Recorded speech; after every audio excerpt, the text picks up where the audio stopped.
Amusement park ನಿರ್ಮಾಣಕ್ಕೆ ವಿರೋಧ ವ್ಯಕ್ತಪಡಿಸಿರುವ ಸುಮಲತಾ ಅವರು ಸರ್ಕಾರದ ನಡೆಗೆ ವಿರೋಧ ವ್ಯಕ್ತಪಡಿಸಿದ್ದಾರೆ. ಕೃಷ್ಣರಾಜ ಸಾಗರ ಅಣೆಕಟ್ಟಿನ ಬಳಿ ಅಮ್ಯೂಸ್ಮೆಂಟ್ ಪಾರ್ಕ್ ನಿರ್ಮಿಸುವುದನ್ನು ಮಂಡ್ಯದ ಜನತೆ ಹಾಗೂ ರೈತ ಸಂಘಗಳು ವಿರೋಧಿಸಿದ ಹೊರತಾಗಿಯೂ ಸರ್ಕಾರ ತನ್ನ ನಿರ್ಧಾರವನ್ನು ಹಿಂಪಡೆಯದಿರುವುದು ಖಂಡನೀಯ. ಇದು ಕೇವಲ ಒಂದು ಅಣೆಕಟ್ಟಲ್ಲ, ಅದು ನಮ್ಮ ಇತಿಹಾಸ, ಸಂಸ್ಕೃತಿ ಮತ್ತು ಮಂಡ್ಯದ ಜನತೆಯ ಜೀವನಾಡಿ. ಅದರ ಪ್ರಾವಿತ್ಯತೆ ಮತ್ತು ಪರಿಸರ ಸೂಕ್ಷ್ಮತೆಯನ್ನು ಕಾಪಾಡುವುದು ನಮ್ಮೆಲ್ಲರ ಆದ್ಯ ಕರ್ತವ್ಯ ಎಂದರು. ಕೊಡಗು ಜಿಲ್ಲೆಯಲ್ಲಿ ಮುಂಗಾರು ಮಳೆಯ ಆರ್ಭಟ ಮುಂದುವರೆದಿದ್ದು, ಮಡಿಕೇರಿ ತಾಲೂಕಿನ ಭಾಗಮಂಡಲದ ಗ್ರಾಮದಲ್ಲಿರುವ ಭಾಗಮಂಡಲ ತ್ರಿವೇಣಿ ಸಂಗಮ ಸಂಪೂರ್ಣ ಜಲಾವೃತಗೊಂಡಿದೆ. ಭಾಗಮಂಡಲ ನಾಪೋಕ್ಲು ಮಾರ್ಗದ ರಸ್ತೆ ಕೂಡ ಜಲಾವೃತಗೊಂಡಿದೆ.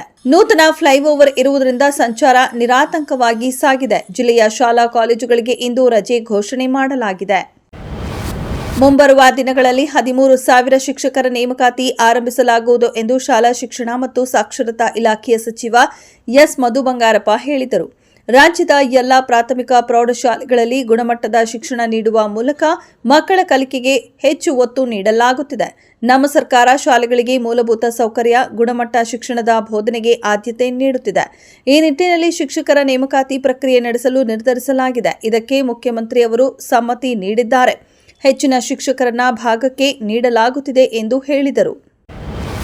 ಹುಬ್ಬಳ್ಳಿ ನಗರದ ಚೆನ್ನಮ್ಮ ವೃತ್ತದ ಪಕ್ಕದಲ್ಲಿಯೇ ಇರುವ ಈದ್ಗಾ ಮೈದಾನದ ಕಾಂಪೌಂಡ್ ಅನ್ನು ತೆರವುಗೊಳಿಸಲಾಗಿದೆ. ಗದಗ ರಸ್ತೆ ಮತ್ತು ವಿಜಯಪುರ ರಸ್ತೆಗೆ ಅಂಟಿಕೊಂಡಿದ್ದ ಎರಡು ಕಡೆಯ ಕಾಂಪೌಂಡ್ ಅನ್ನು ತೆರವುಗೊಳಿಸಲಾಗಿದ್ದು, ಒಳಗೆ ಇದ್ದ ಅನೇಕ ಮರಗಳನ್ನು ಕಡಿಯಲಾಗಿದೆ. ಒಟ್ಟು 1.5 ಎಕರೆ ಪ್ರದೇಶದಲ್ಲಿರುವ ಮೈದಾನದ ಎರಡು ಕಡೆಯ ಕಾಂಪೌಂಡ್ ತೆರವುಗೊಳಿಸಲು ಹುಬ್ಬಳ್ಳಿ ನಗರದಲ್ಲಿ ನಿರ್ಮಾಣವಾಗುತ್ತಿರುವ ಫ್ಲೈಓವರ್ ಕಾಮಗಾರಿಯೇ ಕಾರಣವಾಗಿದೆ. 2 ದಿನದಿಂದ ಕಾಂಪೌಂಡ್ ತೆರವುಗೊಳಿಸುವ ಕಾಮಗಾರಿ ನಡೆಸಿದ್ದ ಕಂಪನಿ ಮೇಲ್ಸೇತುವೆ ಕಾಮಗಾರಿ ಆರಂಭಿಸಲು ಮುಂದಾಗಿದೆ.